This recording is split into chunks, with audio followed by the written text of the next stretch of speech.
Hi, I'm Albert Wustch, and I'm here in Texas with Outdoor Solutions from Field to Table.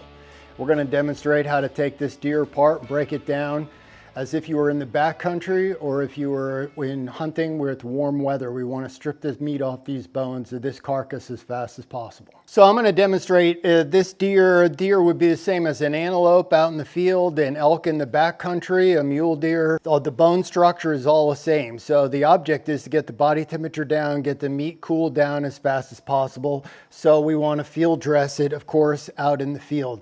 We want to take the insides out, and I got this deer hanging, but if we were in the field, this could be laying on the forest floor. It doesn't really matter. So we've got the hide off as fast as possible to get the body temperature down. So once you get the hide off, it comes off really easy when it's nice and warm. So it just literally pulls off. Then we want to try to age the animal. We don't want to cut it up in the first 24 hours because you need to let the muscles rest. You definitely don't want to try cooking it in the first 24 hours. So the best aging conditions is between 34 and 45 degree temperatures from 5 to 7 days. That's the best aging conditions. If you leave the hide on for some reason because it's really cold, that's fine. It doesn't affect the taste or tenderness. If you don't have those conditions, then don't worry about aging it. We need to break it down like I'm going to. Get it on ice, get it in the refrigerator to get that meat cooled down as fast as possible. So once we've got it aged and we're ready to fabricate this carcass, basically what we're going to do is we're going to strip all the meat off of this. And we're just going to pull the meat off the muscles. 90% of the meat is on the outside of the skeleton, so we're going to pull all of that off. If you gut shot this by accident, and that happens all the time, you leave that inside and don't wash it down.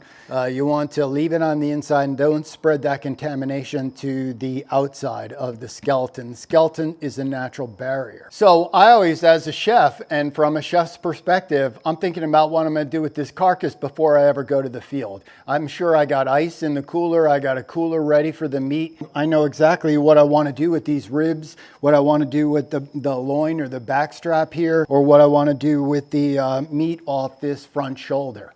So knowing what you want to do and how to prepare it before you put a knife to it is really important, because if you wanted to make a crown roast out of the prime rib here, if you just peel that loin off, there's no way that you're going to be able to do that because you just took it off the bone. So know what you want to do with this meat before you go to the field is extremely important. And that's the whole concept of field to table. So now I'm going to do some quick meat ID. So this carcass would be the same exact thing on a moose, on a caribou, on beef, on veal, on lamb, on antelope. All the bone structure is the same, which means the muscle structure is the same, which means how you can fabricate it pretty much the same way, with some exceptions on the hind round.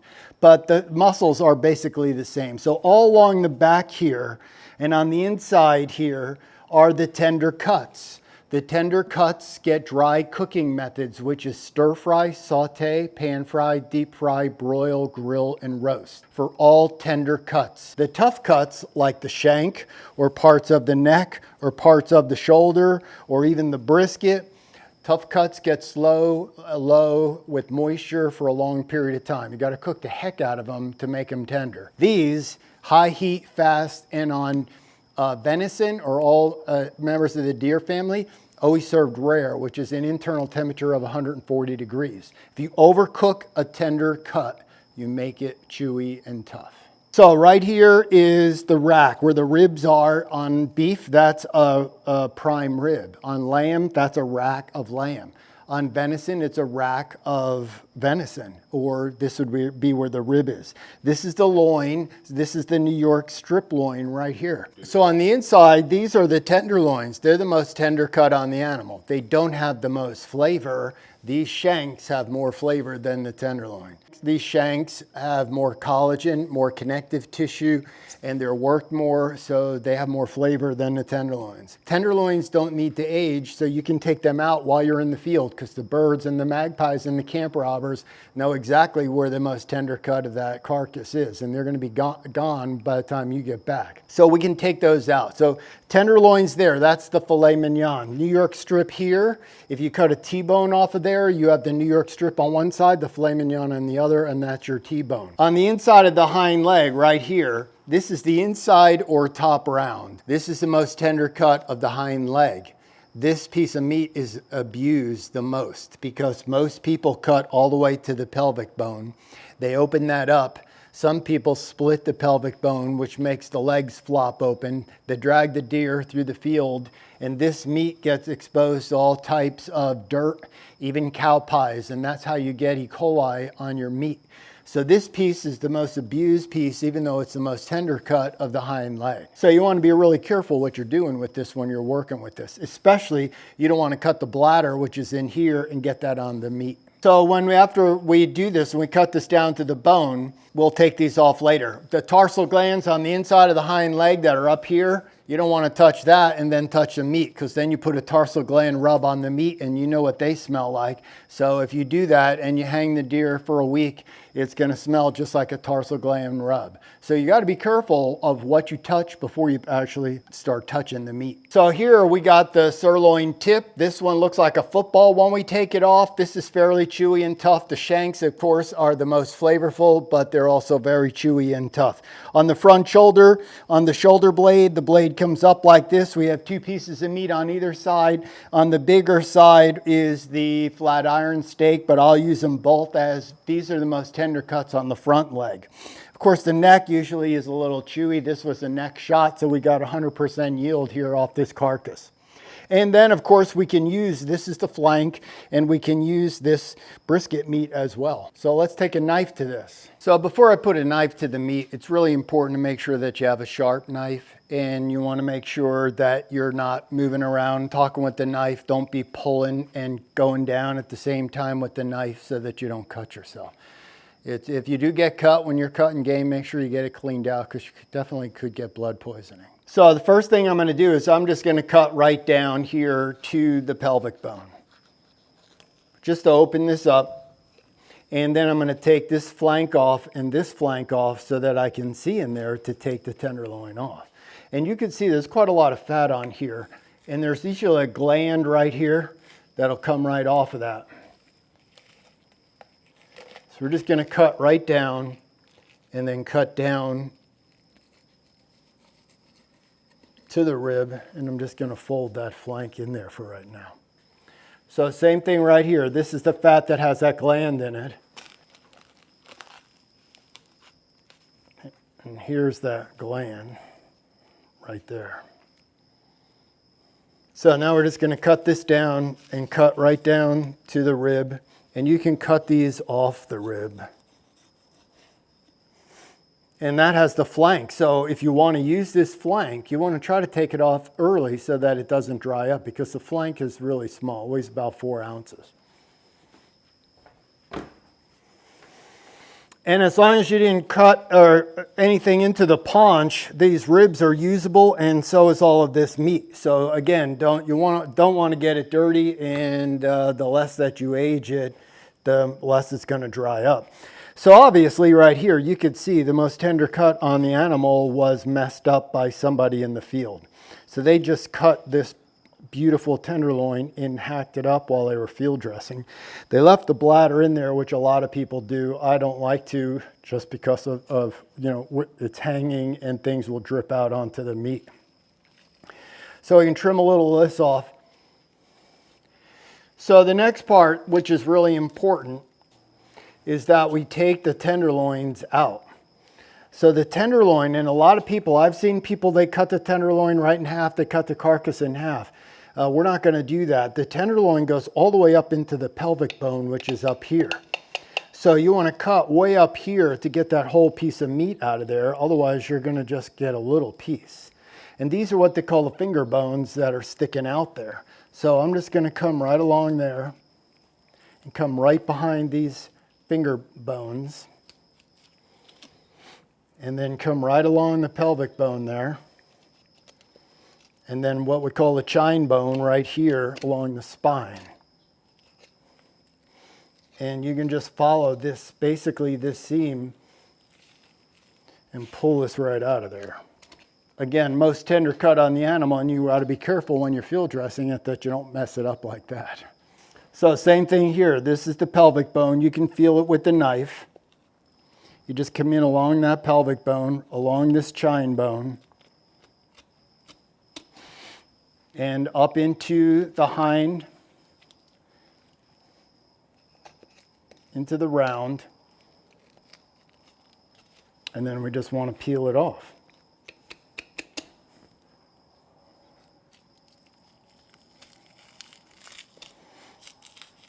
And out they come. So the smaller the tip on the tenderloin is usually the further up towards the head of the animal. The larger part is back here into the pelvic bone. Okay, so now we got that tenderloins out, we got the flank off. We can take the front legs off. Front legs, we've cut these off, the legs off. But basically on the front leg, I'm just gonna pull this. This is the brisket right here. And I'm just gonna cut right in here. And what happens is this leg is not connected by any bones or ball joints. It's connected by muscle. That's it. I'm not pulling too hard because that one shank. Now this is probably the most important part right here when you take the front leg off, is you don't want to cut into this piece right there, that muscle right there. That's the prime rib right there, and you don't want to pack that up. So this piece, now we just take this off. So that's a front leg of a deer, front leg of an elk, antelope, they're all exactly the same. So do the same on this side. We get up here by that loin and we make sure that we don't cut into the loin, and we got the other front leg. Okay, so the next thing what we're gonna do is we're gonna take these back straps off. So this is the loin, that's the prime rib. Of course, we're going down there towards the neck. So where do we start here? There's what we call the H-bone, and you can see the seams right here. But the H-bone comes all the way out here. It's part of the pelvic bone. So what we're gonna do is we're just gonna cut to that bone, and then we're gonna cut up to the spine. Do the same on this side. Just feel for that bone, and then cut up to the spine. Then what we're gonna do is we're just gonna cut right down along the spine. Basically all the way down to the neck. So in the back country, if you're doing this on an elk on the ground, you pull a hide out, you use a hide as a table or a bench. So we've got that loosened up. These are what we call the feather bones sticking up the back. And now basically you can see where this loin goes. This is probably one of the most important parts of fabricating your own game, is because the rib cage, if you look at the rib cage, you think it's coming up round, but if you go like this, you're gonna put a big gash in that beautiful piece of meat. This is why they call it the saddle. The meat goes straight in. So you wanna make sure that you follow straight in and not like this. So what I'm looking for is I'm looking for these, what we call feather bones, right behind here. I mean finger bones, excuse me. Cutting down to the feather bones. And then we're gonna look and follow this loin right off the top of the ribs, all the way down to the ribs. So you can see how I'm going straight in, not going in on an angle. And we'll take this off. Basically, it comes off in one piece. So this is the New York strip. That's our New York steak. And then this is the prime rib. And then as we get up here into the neck, it starts to get a little chewier. There is a nice big piece of tendon in there, which we'll talk about later. You'll have to watch one of our other videos. Okay, so we're gonna do the same thing here. We take that off and we come behind these finger bones.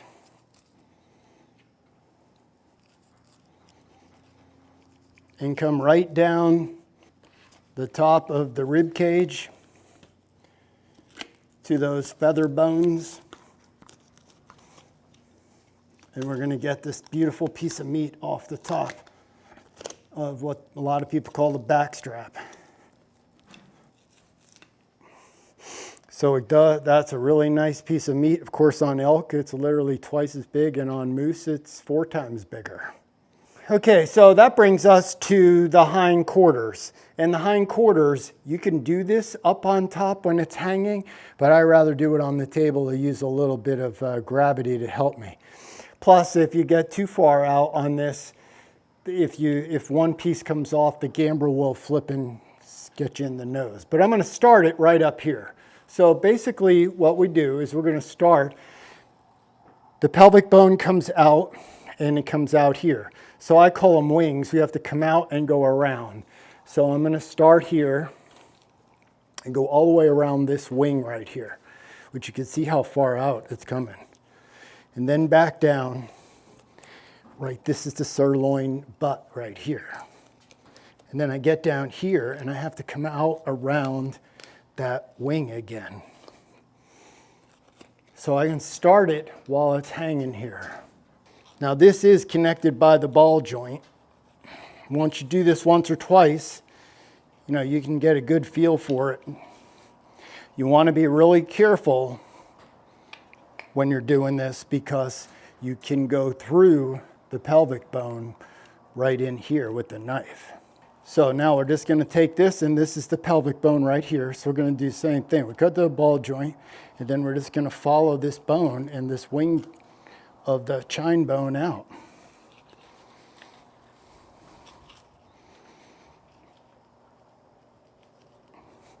Now we're going to put this on the table just because all I have to do now to take these apart is to cut through the pelvic bone. Cut all the way to the ball joint here, and the ball is on the femur of the leg. So all we want to do is we want to use the gravity to open that up, kind of like popping the ball joint on the thigh of a goose or a turkey or a chicken. So we use this gravity and we want to come around that pelvic bone. And if you notice, I don't go all the way to the cutting board because if I go to the cutting board, I cut that sirloin butt in half. So I just use this weight, and here's the ball joint right here. So we're not going to cut through bone. There's just a little tendon in there, and we're just using this weight to cut around that. And I'm going to leave it on there because if I take this off, then it's a little more difficult to work with this one. So I'm going to come around this side now, just pull this over a little bit, and I'm going to do the same thing right here. I'm just going to cut right through. Once I cut through that tendon, then it's ready to go. So this is the part where I said you want to be careful because if you look like this and you cut in here and your buddy's hand is in there, can you see that? See the knife in there? So if your hand is in there, your finger's in there, or the bladder is in there, and you go like this, you're going to get all that on the meat. So now we have a hanging round of beef, a steamship round. We got the hock, the shank. This is the top round, the heart-shaped muscle. This is the sirloin tip. It looks like a football. This is the sirloin butt, which is back there along the tail. And this is the bottom round right here, which is good. We're going to make maybe some pastrami or something like that out of that. So on this one, we're going to do the same thing. We just come right around the pelvic. We cut through there, and we're going to try to keep the knife up against this bone here, right off, just like that. Now, if you get a little bit of meat like this left on there, you can trim it off and use it for grinding or stew or chili. I like to leave the hocks intact so that you have it to hang by. You could take this and put it in the refrigerator and let it age right in the refrigerator. Just go take the beer out of the cooler and put this in there. So this part right here is the base of the neck. When you hang the animal, you want to take the esophagus out and the windpipe out and get that out of there because that's where the blood collects. If you hit it with a bullet here, sometimes it regurgitates and you get all kinds of stuff in that windpipe. And if you hang it for a week, it's going to sour and rot. So you want to take the windpipe out. This is the brisket. You want to try to keep this as clean as possible because usually this is where all the hair comes from. And then you spend a lot of time trying to get the hair off. You don't want to hose it down. Don't throw it in the creek. If you're going to do anything, wipe it down with some vinegar water. So what do we do with this? You could cut racks of ribs out of there, but if I'm in the woods, I'm not going to mess with that. All I do is I start up here on the top of the rib cage, and I want to just peel this meat off of there, just like we did pretty much off of the loin there. So we're just gonna peel this all the way down. And if we got meat that's left on the ribs and you want to cut in between the ribs, you go for it. Now this one doesn't have a lot of meat here, but we're just gonna get it started up top here because we want to go all the way right down to the neck. And I like to take the neck off with this meat right here. So there's our, basically on hog, that would be our bacon. We could make bacon out of this. We could brine this and or grind it. And then of course you can do, you can go and take the time to cut all the meat out of the ribs, especially if it wasn't gut shot. And when you're in the field and you're by yourself, you really got to practice good knife safety because you don't want to cut yourself. That's the last thing you need when you're in the backcountry and you've got a bad cut. So this would be if you had the ribs and you cut the bones, this would be where you'd want to put a rub on there so that the rub would render the fat and tenderize it, flavor it. But really you want it to, the rub to render the fat down as it cooks. So that's why you would slow cook it to render that fat out of there.